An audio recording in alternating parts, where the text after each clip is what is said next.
Yes, indeed. Yes, indeed. The Psychedelic Laundromat is now officially open for business. On tonight's episode, this is some exciting news that I'm going to be sharing with all of you. On Tuesday, which was March 26th of 2024, after fighting for nearly a year, Sega of America has officially been unionized. The first video game company in America to actually have a union amongst its employees. I'm coming to you through a recorded session that I did through StreamYard. You can tell by the logo on the top right, and you can tell that because you can't see my face that you're just looking at an avatar. I wanted to talk about this because as somebody who plays video games and as someone who is a fan of Sonic the Hedgehog and playing all of the games in that franchise, well, not all of them, but some of the more well-known ones, I always had certain respect for Sega when it came to finding out about the news of last year that they were fighting to get a union. And I was telling my friends off stream that they'll probably be the first video game company to be unionized. There was already efforts by Activision to do this. I don't know about Nintendo, but I know that there have been some horrible, horrible workplace abuse that have gone on in the video game industry, not just from one particular company, but multiple companies. I remember there was a Netflix show back in the pandemic, and there was an episode that they did talking about workplace abuse in video games, how employees had to constantly sleep at their workstations. They couldn't go home. They would work 7 days a week. They would have to work overtime, all so that they could meet a deadline that their employers made them do, because they had to get these games out by the holidays, and they did not care what the reviews were. As long as they sold over 1 million units, they made their money. And to find out the misogyny that's going on in these companies, to find out the racism that's going on in these companies is ridiculous, and is still ridiculous. And one of the things that would help them is unions. And this is one of the things that we're going to be talking about on the show today. I'm going to read you an article from Forbes magazine about the Sega workers getting this union. Afterwards, I am going to be reading from the AFL-CIO about what unions do, because it's important for not just video gamers, but for people who are not educated well in politics, or are educated in politics, but they don't know specifically about unions. It's a good idea to actually know what unions do and what they do to help workers, not just video game workers, but workers in any type of field that you're in. Because it's my belief that every single employee in America, and not just in America, but around the world, it is important that every single employee be a part of a job that has a union in it. And then finally, we're going to go over the union busting playbook. Because as this has been going on, as you're starting to see a lot more unionization, and we'll talk about some of the other ones that have been gaining popularity and why that has been the case, there are those out there that are going to try to keep putting out these union busting messages. And it's important to actually debunk these myths, because I know that there's probably going to be some people listening to this. They're going to want to write a comment down below with some union busting messaging that they probably heard either on social media or through a YouTube channel, or maybe through an X, formerly Twitter. So I'm going to start with the Forbes magazine article. So this says Sega employees ratify first of its kind gaming union contract following industry layoffs. So it says Sega of America employees secured a union contract on Tuesday that provides wage increases and establishes them as the first workers of a major U.S. video game company to ratify a union contract, a milestone that comes a few months after a wave of layoffs impacted thousands of video game company employees. Now, here's some key facts about this. So the contract covers around 150 workers at Sega of America who are members of the Communications Workers of America and includes yearly raises, according to a statement from the labor union. And we'll talk about why that's important about getting yearly raises. The minimum yearly pay bumps will be 4% in 2024, 3% in 2025, and 2.5% in 2026, according to Bloomberg, which first reported the contract's ratification. So each year, it's going to steadily increase, but the increase will be smaller as the years goes on, but it will be an increase. The contract also includes layoff protections, including notifications ahead of job cuts and severance for permanent layoffs, which have enveloped the gaming industry in recent months. Yes, because as we'll talk about, unions can actually protect you from being fired indiscriminately. Workers will also receive advance notice of any planned use of AI in the workplace, a commitment to continue hybrid work for at least 6 months, and coded benefits such as an annual bonus plan, retirement benefits, health insurance, and more. I'm sure some of you out there right now don't even get benefits at your job. You don't get insurance at your job. Unions would actually help you get these things as you negotiate with your employers. Now, key background.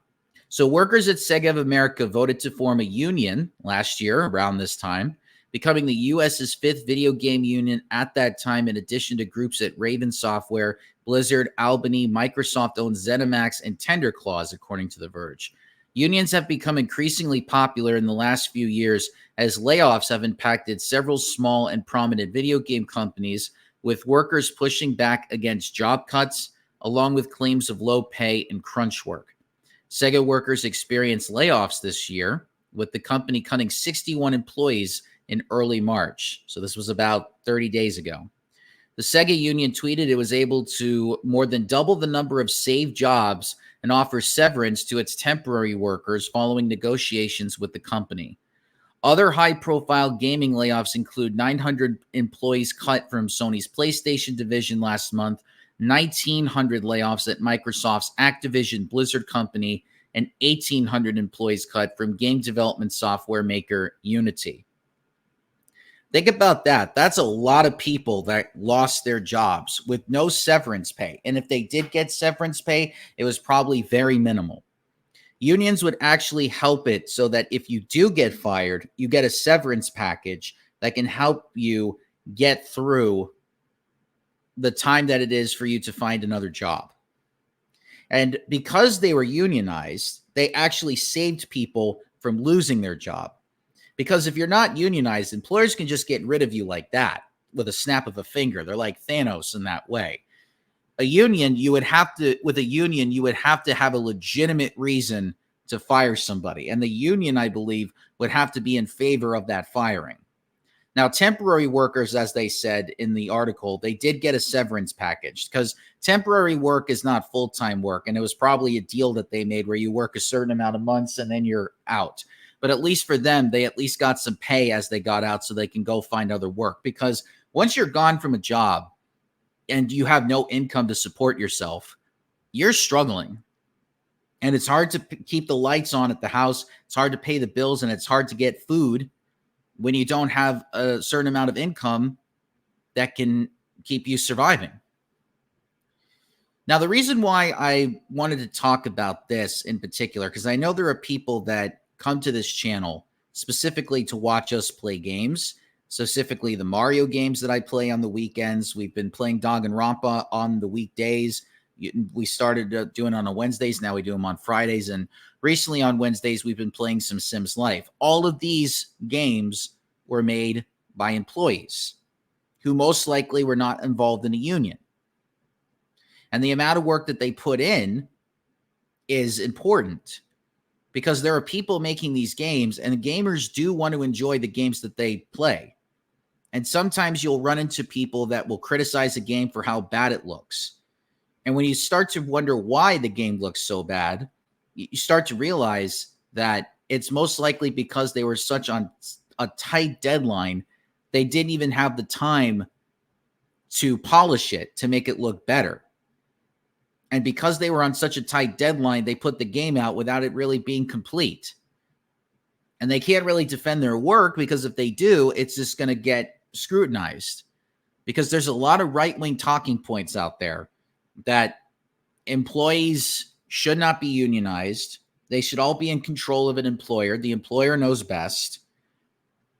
And for years, there's been a union busting campaign ever since unions were very prominent in the early 20th century. Once conservatives started getting a lot more power in not just Congress, but in the executive branch and in the legislative branch, and also in the Supreme Court, they became more powerful. And so their messaging ended up hitting the airwaves, on the TVs. And because of that, now everybody, not everybody, but the majority of people in this country were believing in that unions were not going to be beneficial for people's wages. And like I said, we'll talk about the union busting playbook and how they go about doing this, because employers would do this also. They would try to stop their employees from unionizing if there was word going around about it.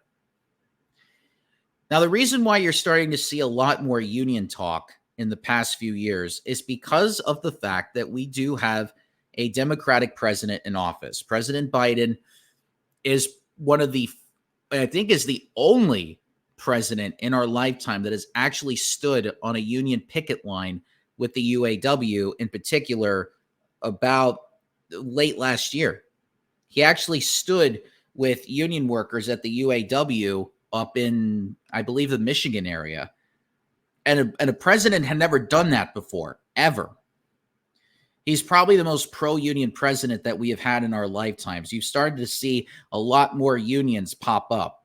You've had some Amazon unions, specifically the one in Staten Island with Christian Smalls leading the charge there. You have the strikes of last year in the summer with the Writers Guild and the Actors Guild. Specifically when these studios were talking about using AI and not paying screenwriters scripts when it came to streaming services. And you started to seeing those strikes, and then they were able to get the things that they wanted, at least most of them. But this all happened under President Biden. This wasn't really happening because the last strike that we had was in 2007, and that was still under Bush. W. Bush, I should say. But there wasn't really anything that came out of those writing strikes, except for a lot of bad TV. I mean, if anybody was a fan of Lost or Heroes back then, the writing during that time period was not good because they were just hiring non-union writers or anybody that was sympathetic to the studio's cause, and the writing was just not good. See, this is why it's important. Unionization also makes your products a lot better. Specifically with video games, you get a much better quality performance from your workers if they're paid and they get protections. If they don't have any of those things, they're not going to put the effort in because they feel like, what's the point? And they get exposed a lot more to workplace abuse, which also affects them mentally. I was talking about how some video game employees had to literally sleep at work and not be able to go home. How is that beneficial for anybody? It's not. It just puts you in a bad situation. I remember one time I worked at a local news station, and there was a photographer that told me horror stories, and still probably does it to this day, when doing weather coverage. Now, by the way, this local news station is not unionized, but I remember this photographer was telling me that during severe weather conditions, and we get a lot of thunderstorms during the summer, he was telling me that there was one time there was a severe tornado warning. They wanted this photographer to go out and cover this tornado. They wanted this photographer to get very close to the tornado so that they could take video, pictures. Never mind the fact that they would have been a mile away from lightning strikes. Never mind the fact that there's many dangerous debris on the roads that you run into. And this photographer stood up for himself and said, I'm not driving in this. If there's anything within a 5-mile radius of a lightning strike, I am not going to it. This photographer was demoted. He was the head of all the photographers, and he was looking out for his other photographers. He was looking after his own people. The people at this company that were the employers, they demoted him, and they hired somebody else that was going to be more sympathetic to what the employers wanted. And it wasn't just the photographers, it was the reporters that would travel along with the photographers, because you would have an on-the-field reporter, most likely in the news van, reporting on the rain, the hail, because we would get hail sometimes, lightning and stuff. And because of the fact that they weren't unionized, they couldn't actually have these regulations in place to protect themselves, because employers are not going to be looking after their employees unless they are very caring. But not a lot of them are very caring and giving. A lot of them are just looking after profits, and they're looking for quarterly growth. If your company is not growing by 20%, in a lot of cases, that is a signal that you're not making enough profits in order to succeed. That's capitalism. Being pro-union is anti-capitalist. Union busting is pro-capitalist. Now, I could have done a live stream about this, but I wouldn't be able to articulate this message really well in an environment when it's live stream, because people would obviously be putting in messages and stuff. And I just really wanted to focus on getting this type of message out there, because as my autistic brain goes about, it's more important for me to actually get the message out and not having to read so many comments as they're coming on the screen. So apologies for anybody that is just listening to this and hoping that this would be talked about in the live stream. But maybe if there are people that comment, they want to learn more about it, then maybe I'll do that. But it's important that everybody understands what unions do. And this is what we're going to be talking about next. So the AFL-CIO has on their website an understanding for you to read about what unions actually do. And so they say unions begin with you. That's the top of the headline right here. When working class people come together, they make things better for everyone. This is from the website. Joining together in unions enables workers to negotiate for higher wages and benefits and improve conditions in the workplace. There are millions of union members in America from all walks of life. These individuals know that by speaking up together, you can accomplish more than you can do on your own. And that's the important thing. Bringing people together and having a collective power is way more than doing it on your own. Everybody thinks that they can accomplish things on their own, but nobody ever does anything without help. If you think that you've been self-made, all the self-made stories that you ever heard in your life are bullshit. Even if you talk to the most billion of billionaires, they were either born into it, they either found a stroke of luck, or they knew somebody with a lot of money that propped them up. And by the way, the one with the stroke of luck, they did it by being around other people that gave them that stroke of luck. So you don't get anywhere without other people helping you along the way. And when it comes to unions, it is the most pro-help that you will ever get, because there will be hundreds of people on that union picket line fighting for this stuff.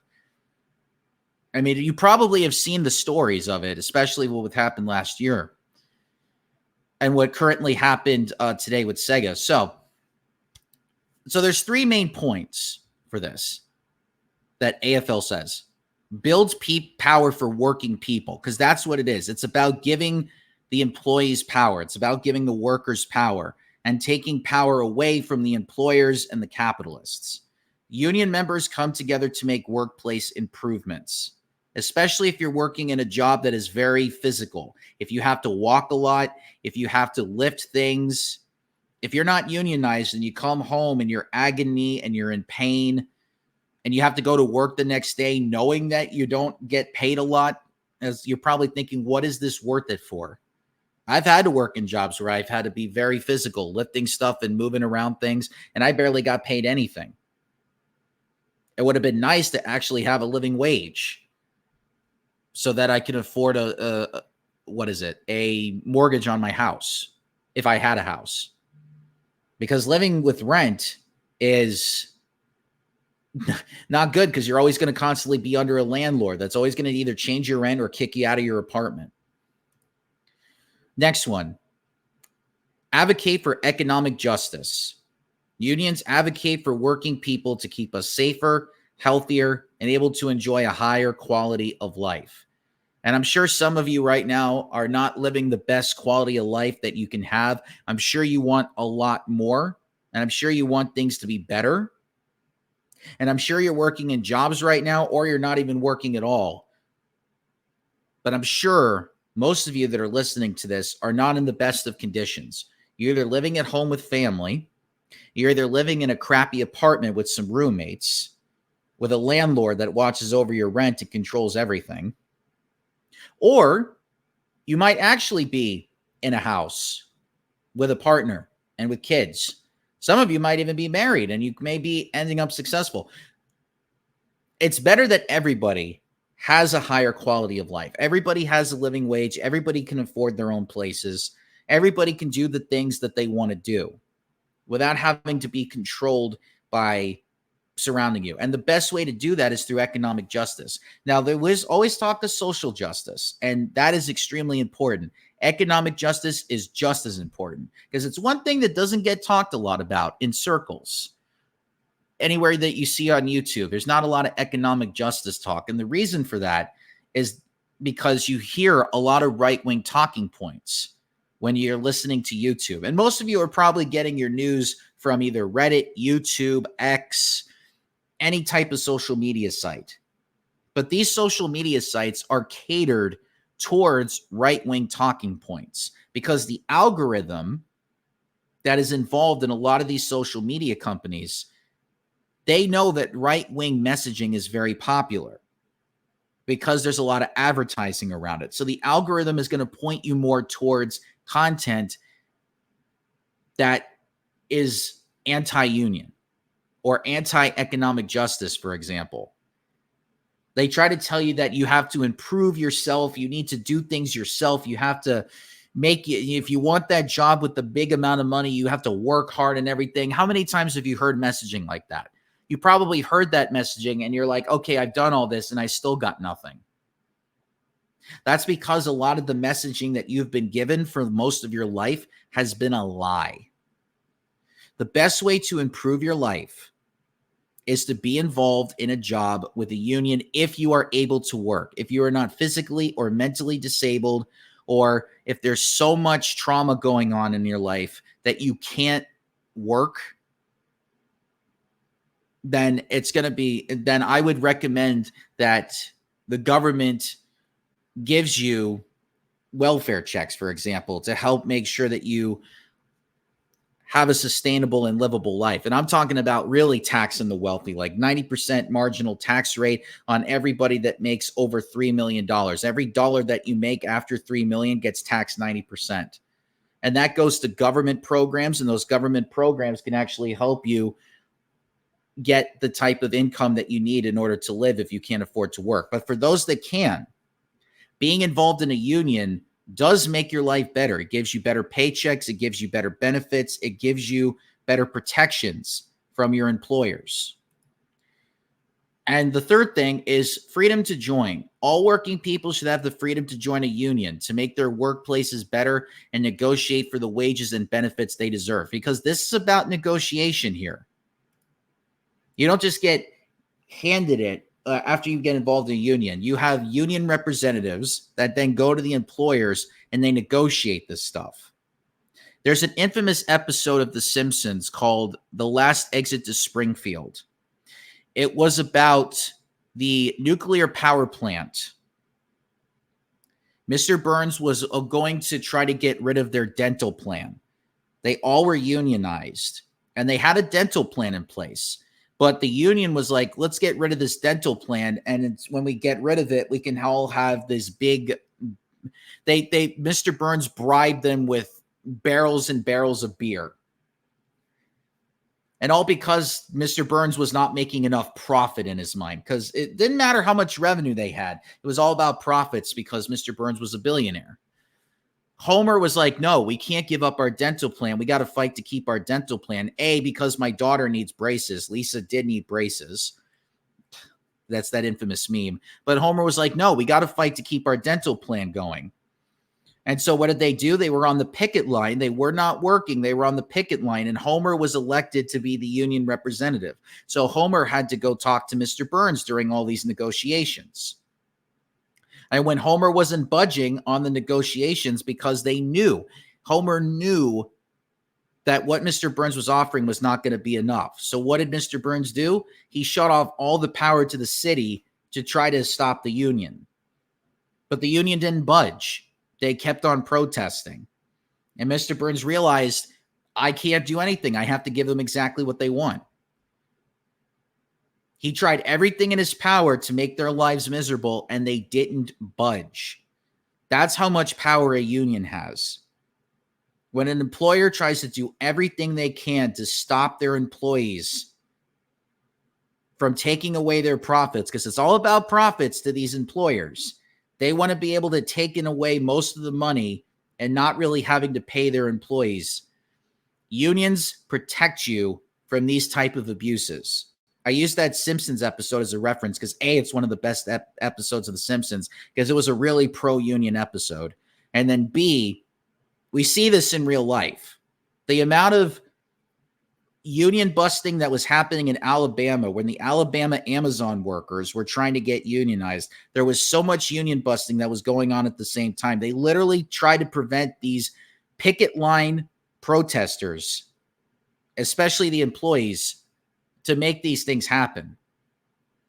And it didn't go through, and then they kept retrying. And I don't know where they are right now, but that's important because this is going to keep happening everywhere you go. But it's important that every employee has this. And it's important that people kind of adopt this pro-union messaging because people need to realize that they are getting screwed.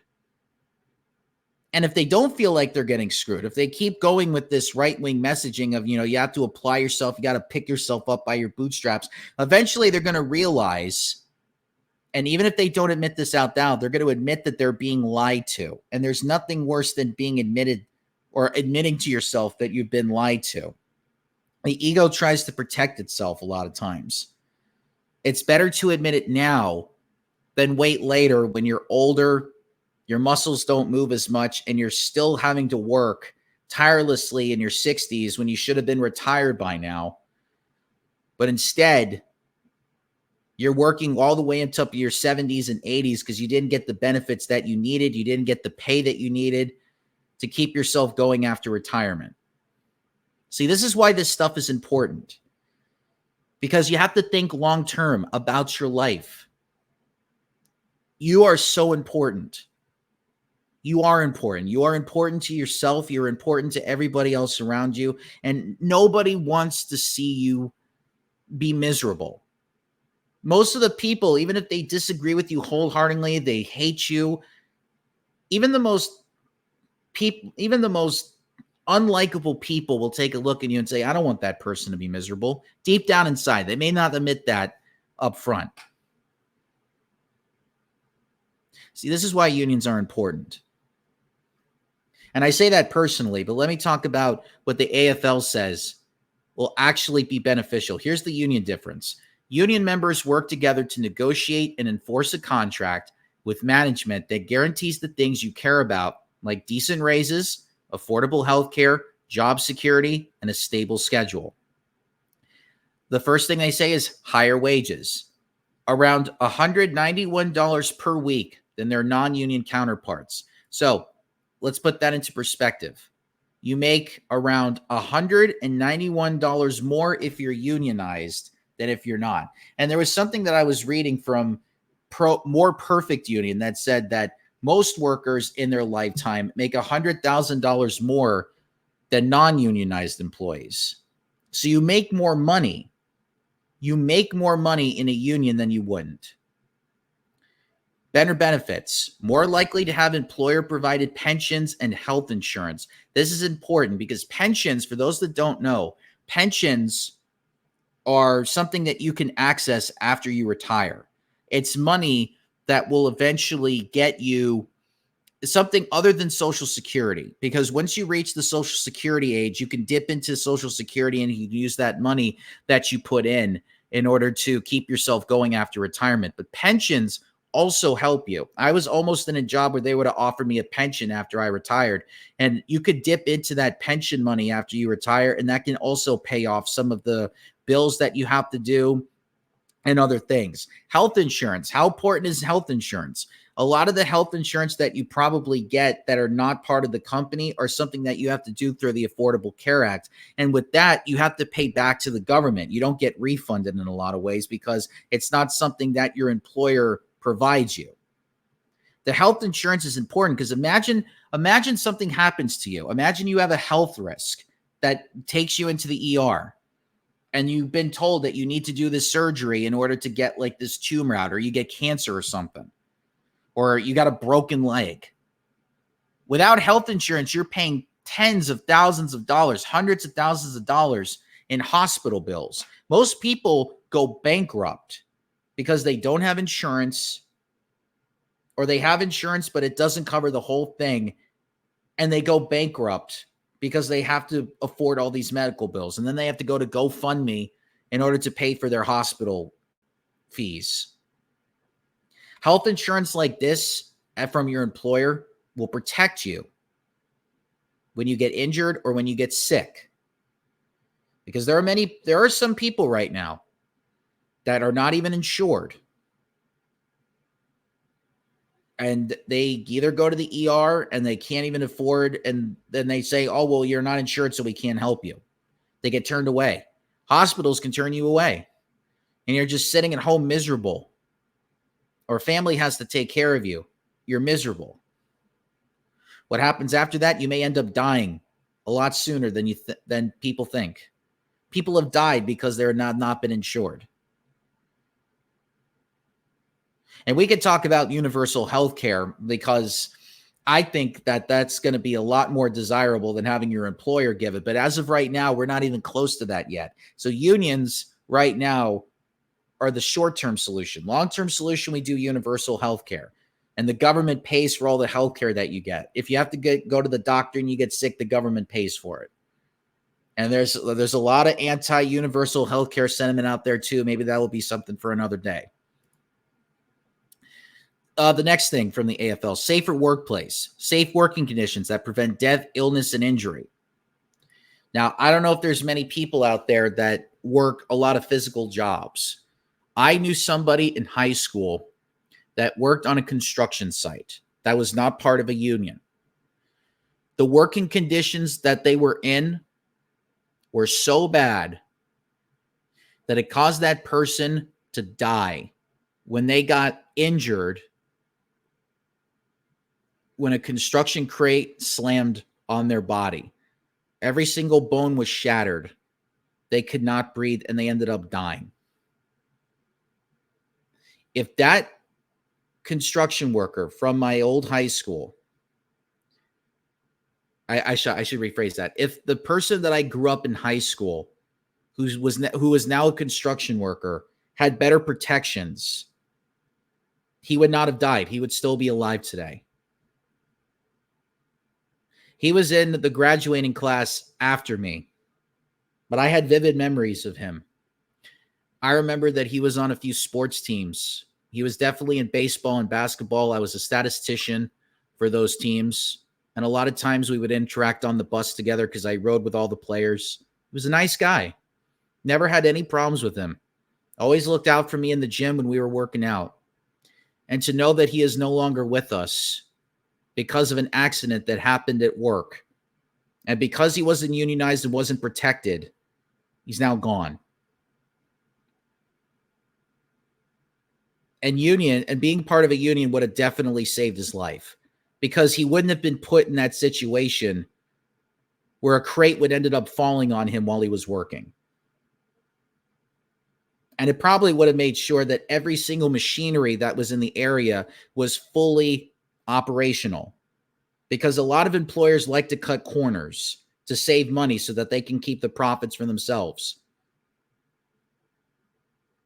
I use that as a personal example. But imagine if you were at your job and you're wondering why there are no protections in place, especially for people who get sick. If you're immunocompromised and you're working in an area where people are all of a sudden getting sick and they're being forced to work, there are no rules in place to protect people that are immunocompromised, for example. You might end up getting sick from another employee. Unions would actually protect you from getting sick like that.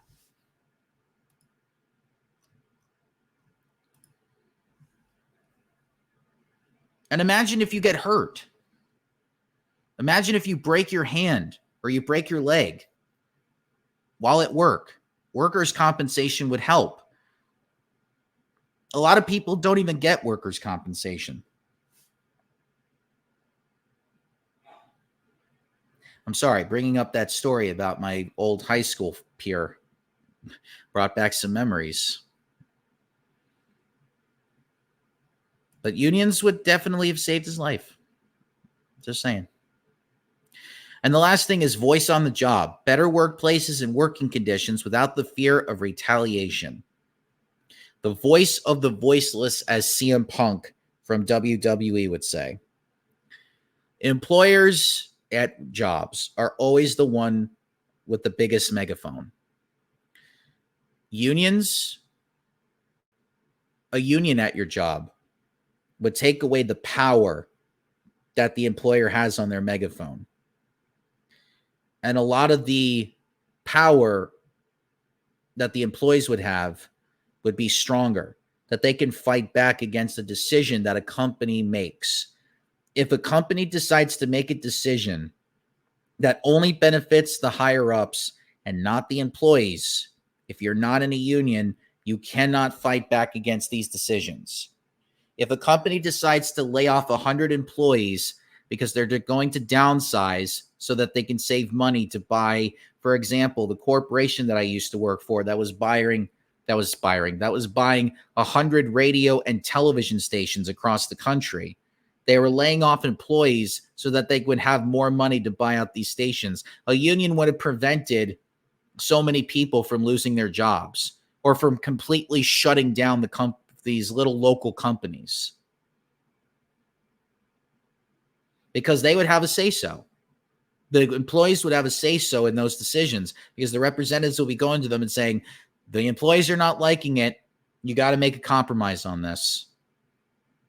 And I also forgot to mention also the severance packages. If you end up getting fired, or if you end up getting laid off, the severance package would be enough to make sure that you have something in between so that you can find another job. Hopefully one with the union. So here's how unions work. Unions are teams of individuals coming together to guarantee the things you care about, like decent wages, livable wages, affordable health care, job security, safe and respectful workplaces, and fair scheduling. I forgot to talk about the scheduling. How many times have you had to work overtime when you didn't want to? How many times did you have to work 6 days, maybe even 7 days a week? I've had that happen to me in multiple jobs, not just one, because they were so understaffed that I had to do most of the legwork, and I barely got paid a living wage because of it. Thankfully, I make enough money now, but I'm still not unionized. The scheduling part, though, would make sure that you have a decent amount of hours that doesn't kill you. And even the 5-day work week is not considered needed anymore. 32-hour work weeks, 4 days a week, you get a 3-day weekend. Remember this, we would not have weekends without policy in place. You would have been working 7 days, and unions would have to fight to make sure that if you had to work 7 days, you wouldn't have to work so many hours. But the scheduling is important to make sure that you're only not keeping yourself healthy, but also keeping yourself mentally healthy. so that work doesn't cause you so much pain and exhaustion.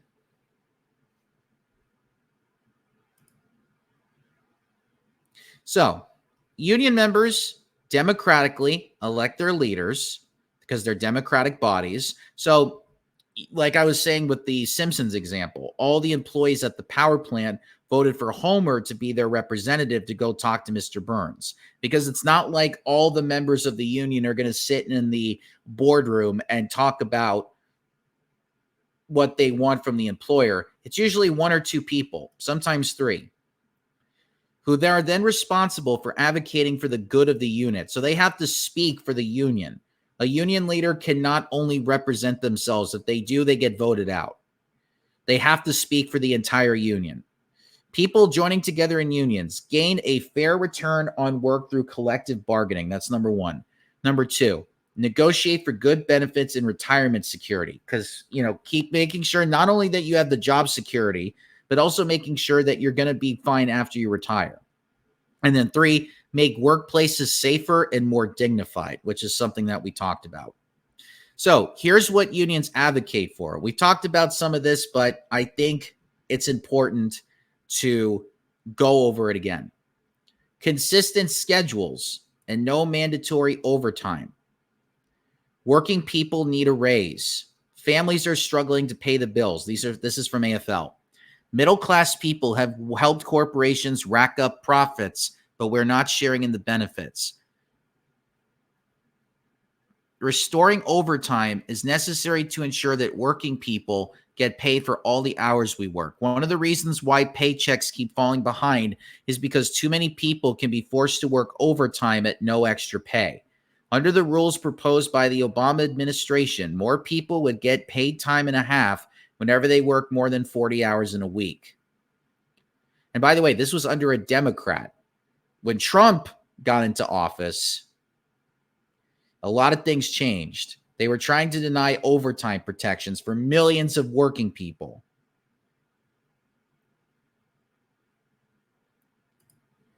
All right, so flexible schedules, like a 4-day work week or working from home. Imagine you working from home. You don't even have to leave your house. You can just work and not have to leave, not have to worry about paying for gas if you have a gas-fueled car.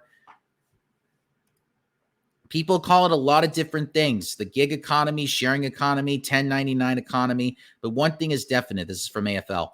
While the technology powering companies like Uber and TaskRabbit may be new and pretty cool, the way these big Silicon Valley startups treat people who work for them is pretty old school and really not cool.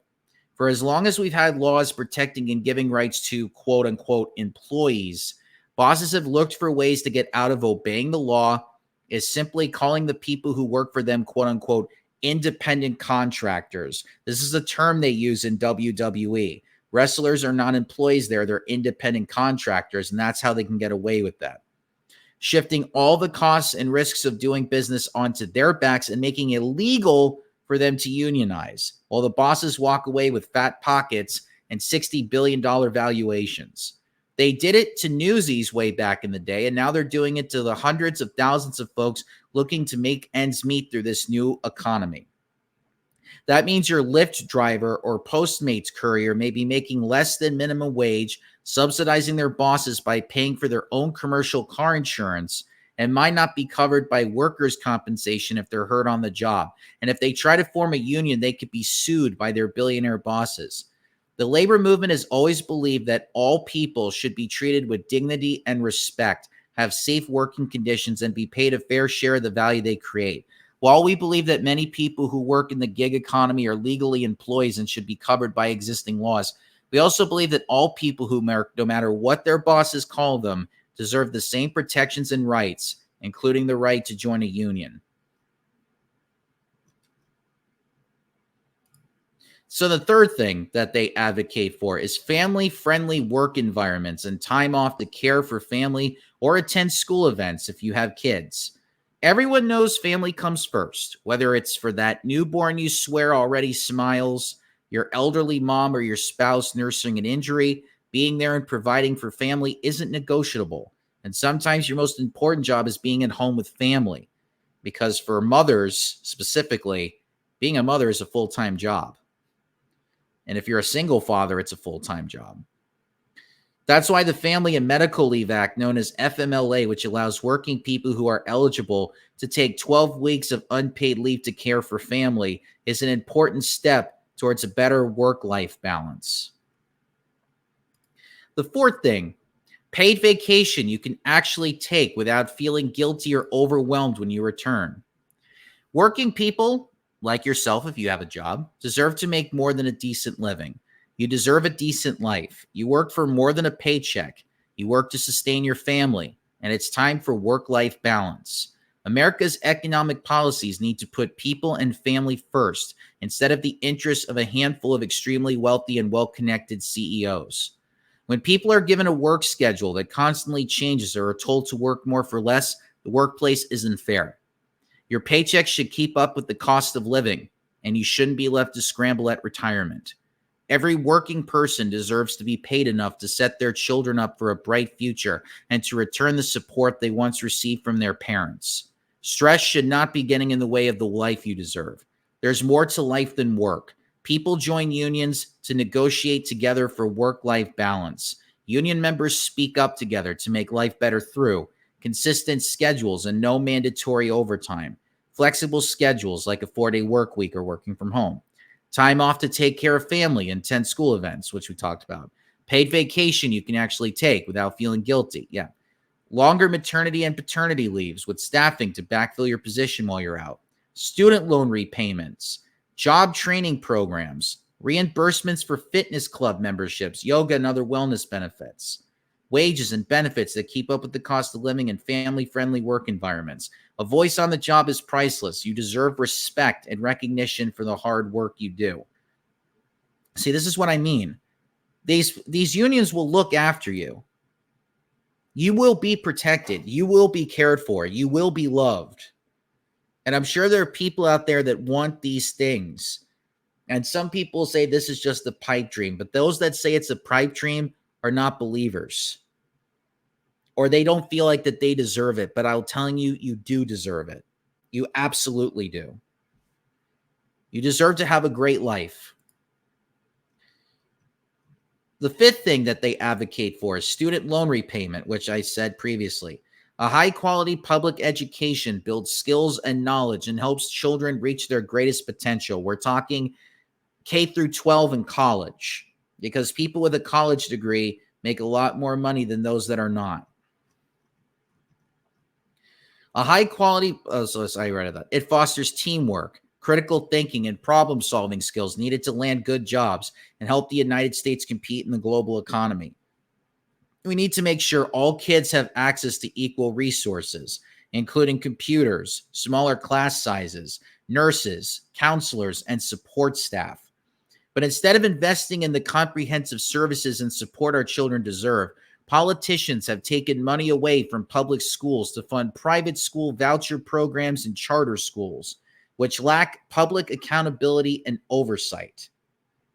Yeah, for those of you that have not been to a private school, they are not beholden to the United States government, unless, of course, they do something so drastic.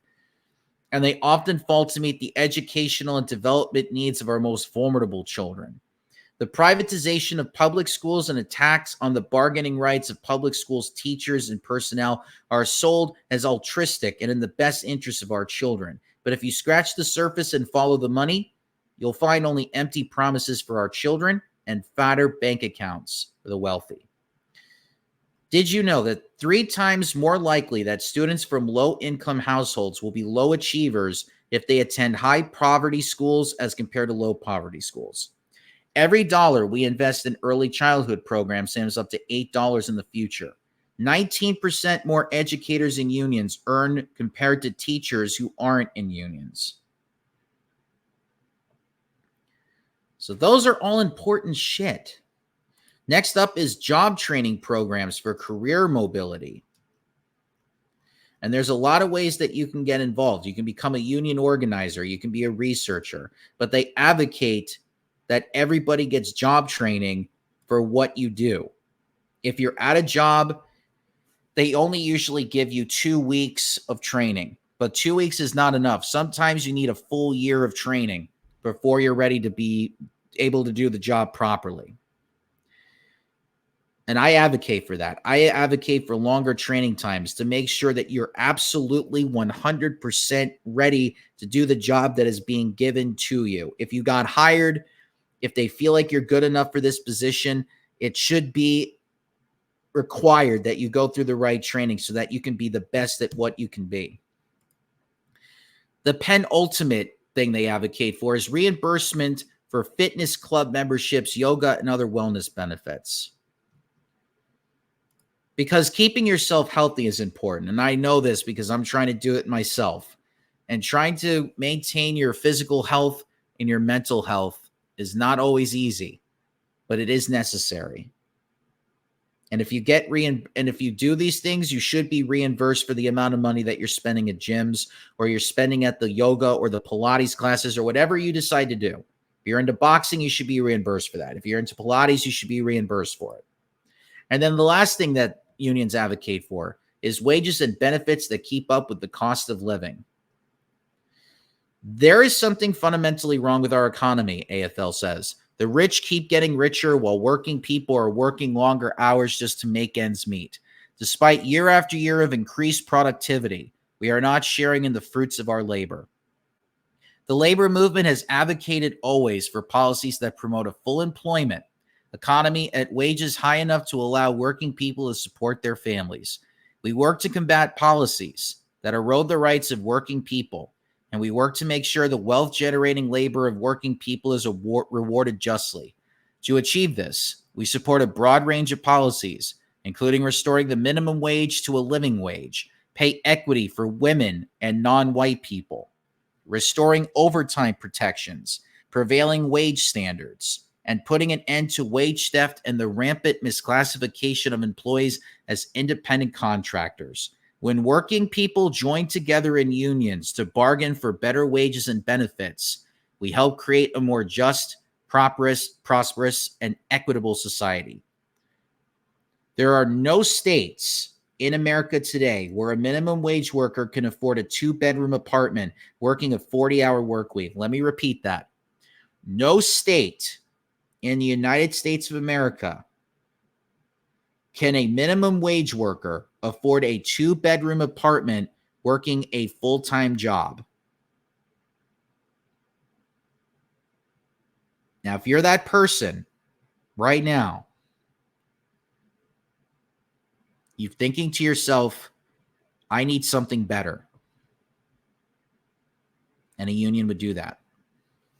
Did you know raising the minimum wage to $15 an hour would lift 8 million people, around 8 million people out of poverty? I can imagine there are some of you in poverty right now. Raising that wage to $15 would be a start. And even in some states, that's not enough. Living wage would have to be somewhere in the 20s, 30s, and maybe even 40s, depending on where you live. And the last thing, 52 million. That's the number of workers earning less than $15 an hour as of 2022, roughly 1/3 of all workers. For non-white workers, roughly half earn less than $15 an hour. So there is a lot of racism and sexism that goes on with these jobs. They're not paying them enough, and they're the ones that struggle a lot more than us white people do. This is why being pro-union is also pro-intersectional. It's pro-black, it's pro-Latino, it's pro-women, it's pro-trans, it's pro-LGBTQ. These things protect us. This gives us a better quality of life. And this is why I advocate for unions so much. And this is why I would hope to one day unionize my own workplace. If I have to be the one that does it, I will. Now, here's what unions don't do. They don't protect low performers. Work standards and conduct are just as important in a unionized workplace, and management still has a responsibility to address poor performance. Unions make sure the hiring process is objective, so management can't just hire and promote their friends. Have you ever seen a reality show like Kitchen Nightmares or Bar Rescue? and the owners are always hiring their friends or the people that they like or somebody that they're sleeping with, that's where a lot of this stuff comes from. The low performance that you probably see is because the owner or the employer knows the person that they're hiring and they're making a subjective decision. The hiring process is an objective one, something where the employer does not just make the decision. And just because you're in a union does not mean that you can't work hard. If you're not working to the ability that you need to be working, it's not going to protect you. And people that make the money that they need to survive and get the benefits that they get do end up working harder. They do end up working better. But again, there are some assholes that are just like, yeah, screw everything. Even if I was in a union, screw it. Those people are they're just assholes. You're going to run into that every once in a while. It's not going to be perfect. Being in a union is not always going to be perfect. You're going to deal with assholes. But it won't protect them. It won't protect them for their low work performance. This is why a union is important, so that when the hiring process rolls around, they're not just hiring any random or so people. Because businesses do not do well if you're just hiring family members, friends, because they may not even know the business that well. They may not be educated on it. Unless they've gone through the entire process of learning the business and stuff, then that's an exception to the rule. But a lot of family members and friends of employers just get into it because they know each other, and they're just like, yeah, you can make all this money without even learning anything. And the business doesn't do well. And the employer just like, oh, I'm not going to fire them, even though they're the main cause. Unions don't harm the employer. People who form a union are more satisfied and productive at work. Joining in unions also reduces costly turnover and makes the workplace safer. Yeah, so it's not going to actually take away the employer's money too much. It's not going to make the employer go out of business, as many of the union busting playbook, and I'll talk about that later. But it's not going to do damage to the person that's hiring and paying. It's not. And the last thing that unions don't do is work without you. We are stronger together. Unions are democratic, and union members vote on things like union dues, who represents you, and what protections and improvements you want in your contract. You're never going to be alone in a union. And that's the important point. Now, let's talk about the union busting playbook. There's going to be everything from employers to right-wingers to conservatives, whatever you want to call them, that are going to try to fight tooth and nail to make sure that nobody gets unionized, that the employers keep making all the profits, that capitalism stays strong, and that nobody can have a better life because people just don't care. So there's a union busting playbook website. You can go to unionbustingplaybook.com and you can go this along with me if you want to. So here are 8 things that employers do to block unions. They will hire a union busting consultant. This is according to the playbook.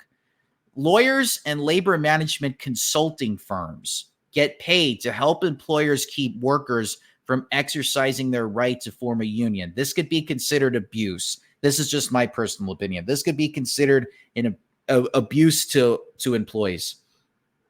Companies also send managers and supervisors to union busting seminars and follow consultant prepared scripts for keeping unions at bay. They often pay thousands of dollars per employee to keep the union out, instead of putting that money into better pay, benefits, and working conditions for employees. They bank on the idea that if they defeat a union once following the script, they won't have to do it again. They will bring in somebody from the outside. And even if you are unionized, they are going to try to do everything to fight back against it. You're always going to be in a constant battle. Vigilance is a price that everybody must pay, but it's worth paying. Number 2, tell you to wait and see. The wait and see argument is common when employers hire union busting attorneys. They do get lawyers involved in this too. It's not just consulting firms, it's lawyers. I forgot to mention lawyers. This is, imagine, oh God, can you imagine if Phoenix Wright had to represent a union busting movement? Oh my God, he would be considered a main villain. He would be a heel in this situation. People would be like, fuck you, Phoenix. Anyway, often when workers try to form a union, management will make some improvement to convince people that we don't need to join together into a union. It's almost like love bombing in a sense. They'll give you what you need. And it's like, oh, see, you don't need this. You don't need that, right? And all of the auspices of like, oh, hey, we made these little improvements here and there. See, you don't need it. They're just trying to butter you up so that they can smash you down again. And when the union talk dies down, management eventually goes back to their old ways. Exactly what I was saying. Without a written, legally binding contract, everything does need to be on paper. You have to leave a paper trail. You can't just do a handshake and it's like, you have my word, because people are going to break their word.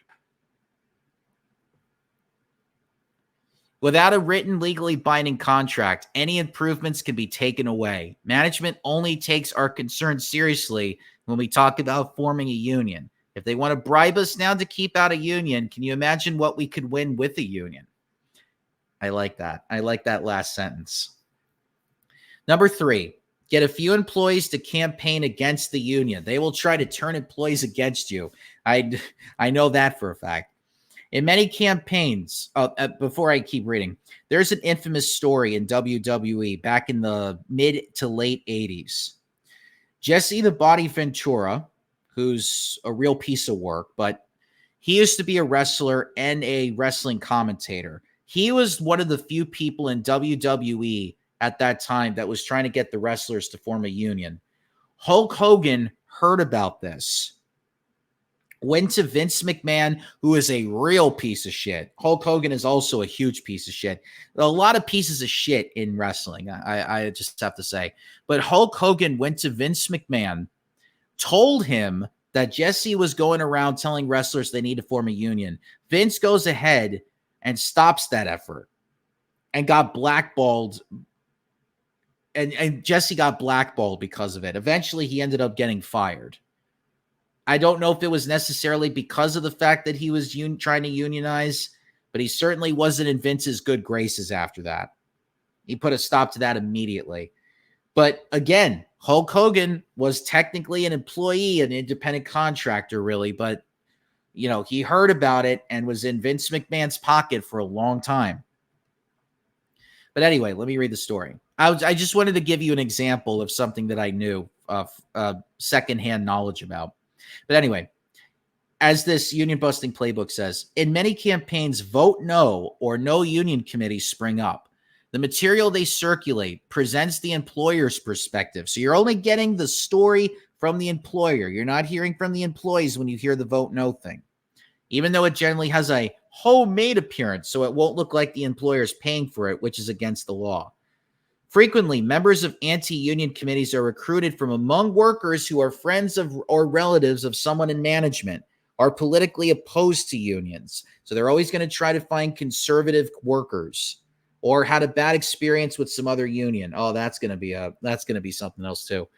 Oftentimes, workers who lead an anti-union effort get rewarded with promotions. Imagine that. If there's somebody at work that you really don't like that was anti-union and they end up becoming your boss, that is an abuse of power. Like, people don't realize you could be abused at the workplace. You can get PTSD from working in very bad places. Like, people think that you just get abused in relationships or in family. No, workplaces can do it too. Number 4, send letters to you and your family. After ignoring employees' concerns for years, your employer may take a sudden interest in you. This is designed to mislead or divide the organizing committee and other workers and to play on your emotions and natural desire to be a good employee. It's manipulation, plain and simple. Can you imagine an employer going to family members of yours and trying to manipulate them to tell you to not form a union? Do you know how fucked up that is?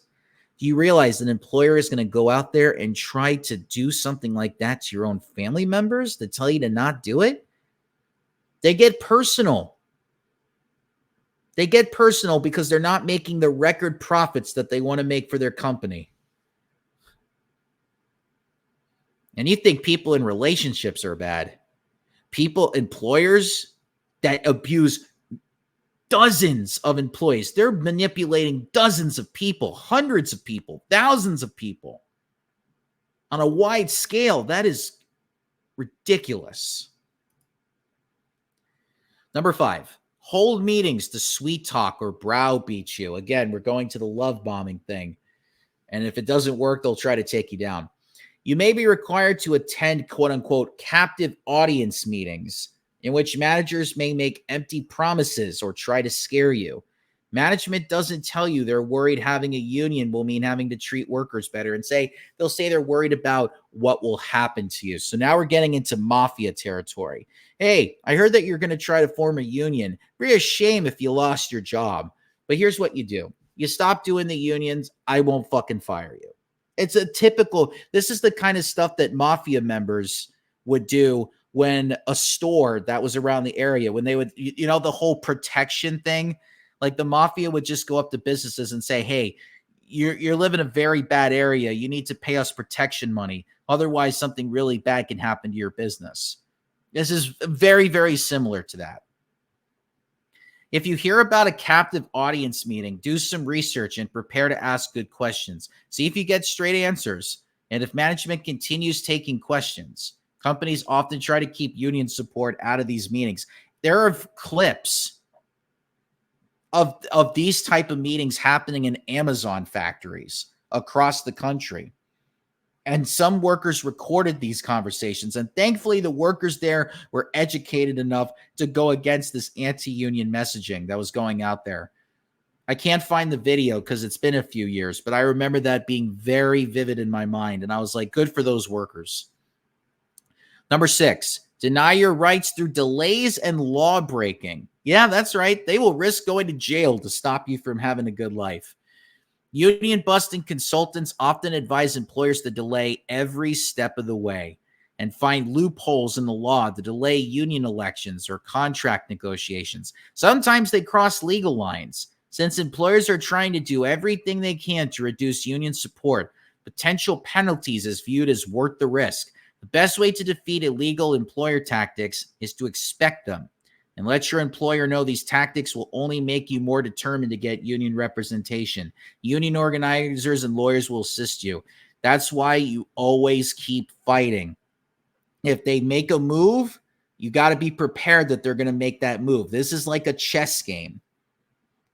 That's why everybody that's going to try to get that union needs to be educated and know exactly what the employer is going to try to do. If they're going to try to break the law, do not allow them to do so. Get lawyers involved and make sure that you have a good support amongst the union organizers around it, because you need to fight back against them. The employers are not your friends in any way, strength, or form. Even if they hire you because they're your friend, they are not your friends. They're going to be looking after their money first and yours dead last. And I say dead literally, because they would treat you like a piece of meat. If you died, they would not show up at your funeral. They'd be like, okay, next person.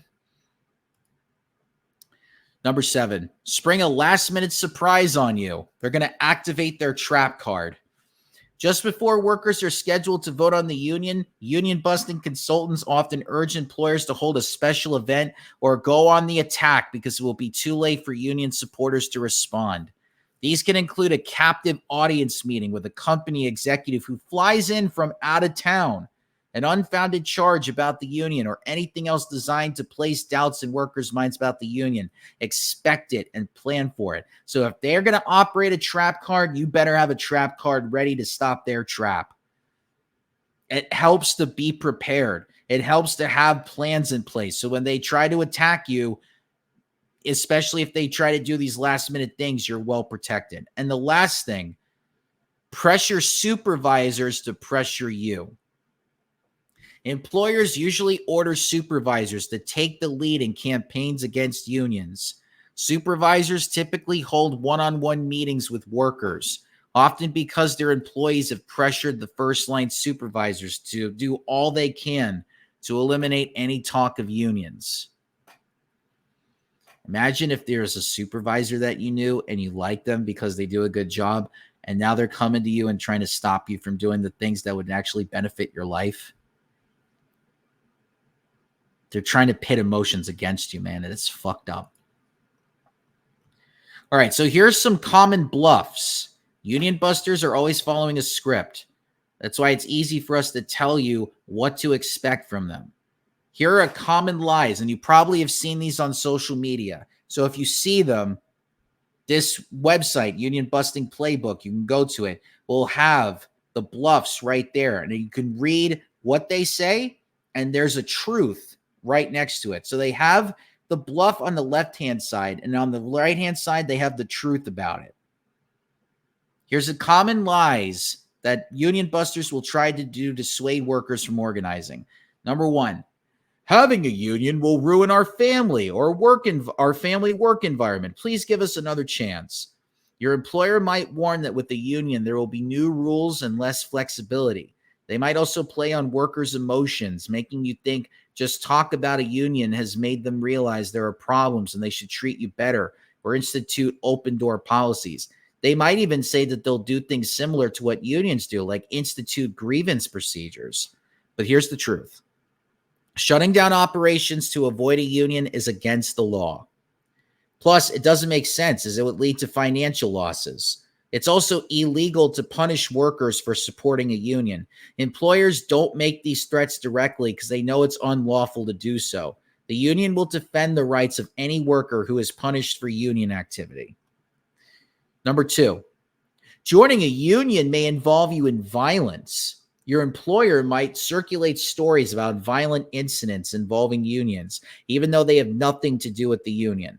They might also hire extra security guards around the time of the union election to plant the idea that there might be trouble.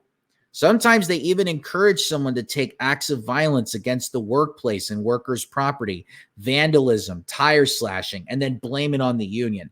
Here's the truth. The union exists to solve problems peacefully.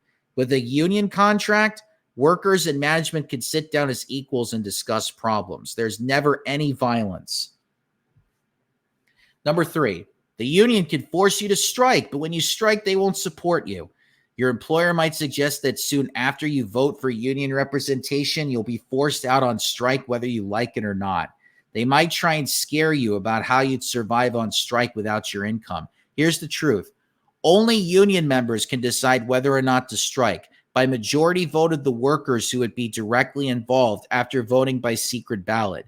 If your unit should be part of the tiny percentage of cases in which a strike becomes necessary, you would receive strike support.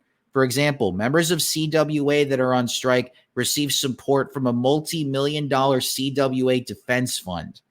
So even if you strike, you will be funded. You will get that income while you're striking. Until the strike is over, they will help you. Number four, the union is only interested in your money and you can't afford union dues. Employers do things like distributing documents or news clippings that are supposed to show that the union needs your money to survive.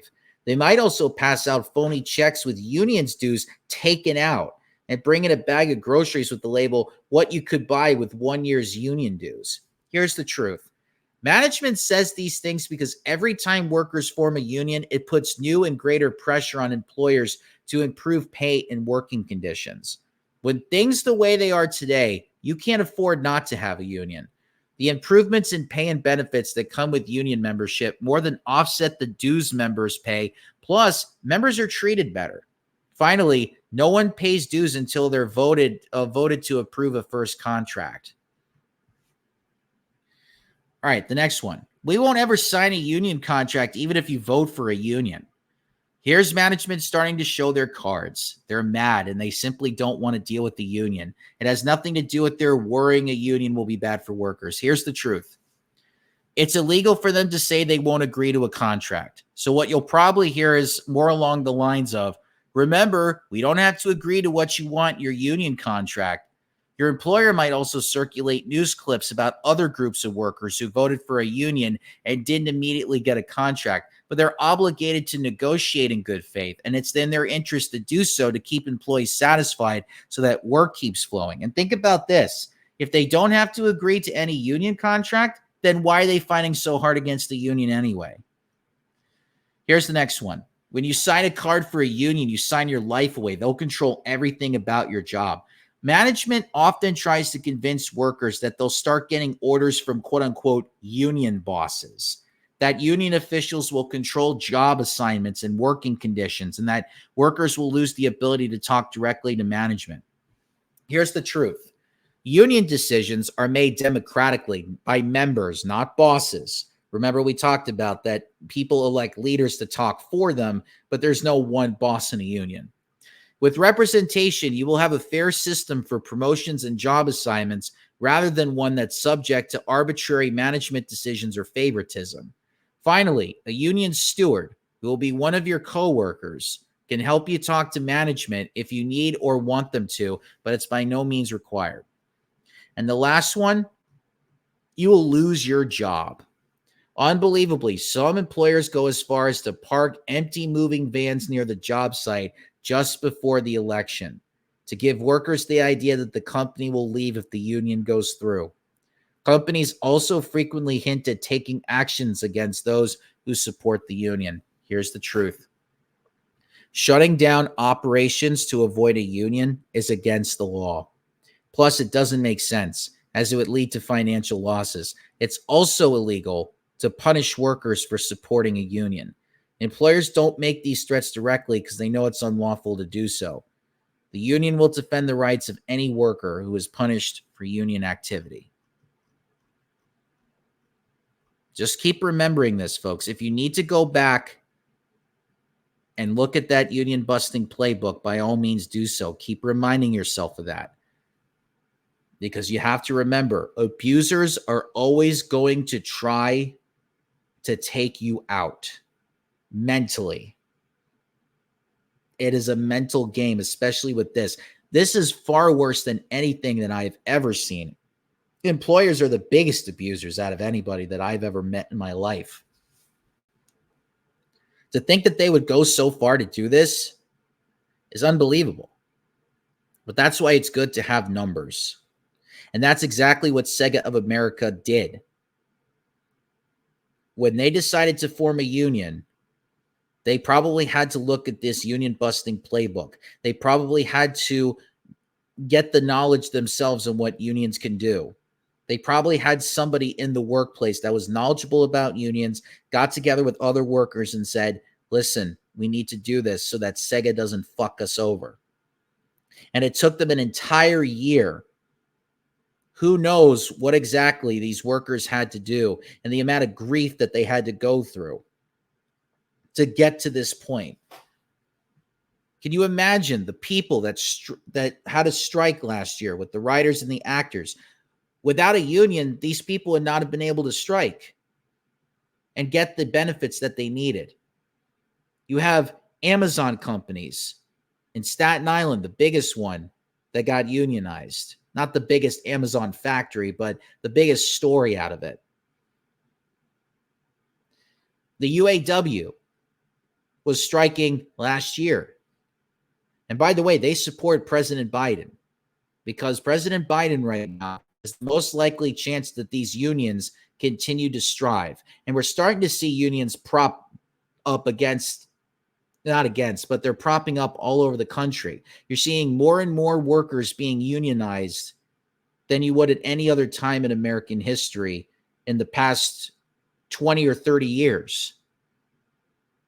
It helps to have a Democratic president in office because a Republican one is going to union bust everywhere. And if you're somebody right now listening to this that wants a better quality life, your best course of action is to be unionized. It's not the whole pick up by your bootstraps, listen to Gary Vee on social media about how you can improve your life and listening to all these other influencers out there that are going to tell you the best way to make money on your own individually. Most of those people do not make it, and they end up in a lot worse positions than when they started. These gurus, they're not looking after you. They're only looking after themselves. These influencers are not looking after you. They're only looking after themselves because they know they can make money off of your pain. Unions and those workers within those unions are always looking out for each other because community is what keeps people going. It's not what you do by yourself. It's the company you keep. It's the people that you surround yourself with that are looking after you. And it has been human history that communities have survived because of the camaraderie that they have, the connection that they have to fight against something that they need. And just because you get it, the rights can easily be taken away because there's always going to be people that do not want you to be happy. They don't want you to have a great life because they're looking out for themselves and they're looking after their own profits. You got to be vigilant in this. And Sega of America is going to be vigilant in this because I'm sure there's going to be efforts to try to take them down. I'm sure there's video game YouTubers right now that are pissed off because they know that other video game companies are going to be doing this. And they probably are wondering, well, what about the people that these video game companies are going to go under because employers are going to start losing money? This is why I brought up the playbook for anti-union busts, for union busting, so that you don't have to be subjected to those messages.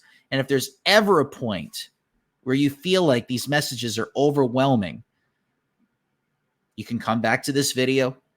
You can talk to actual union organizers. You can listen to union organizers talk about it because they're a lot more knowledgeable than I am. They've been studying this a lot more than I have.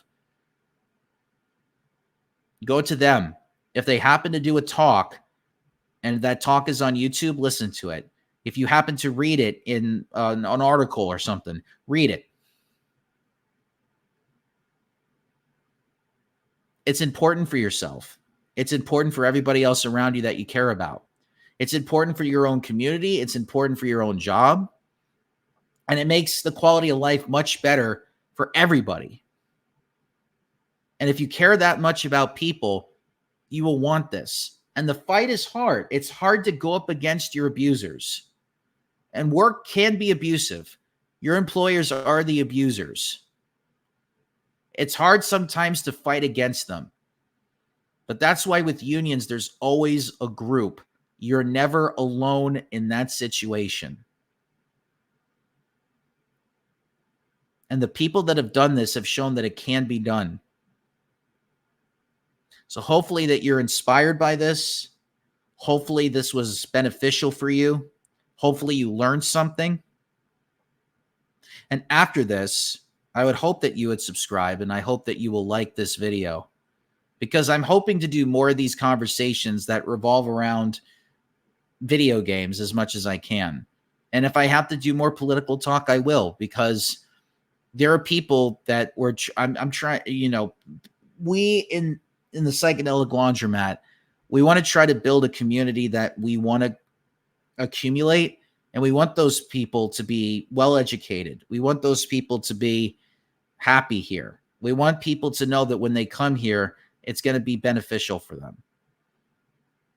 And sometimes I want to have these conversations with them because I think it will be beneficial. So everybody, thank you for listening. If you've watched the whole hour and 23 minutes of this, if you listened to it, that's great. And I will catch you all next time, whenever the next time we live stream. I know this was recorded, but I hope to see you soon. I'm closing the Psychedelic Laundromat. Yes, indeed. And I will catch you all later. Good night, everyone.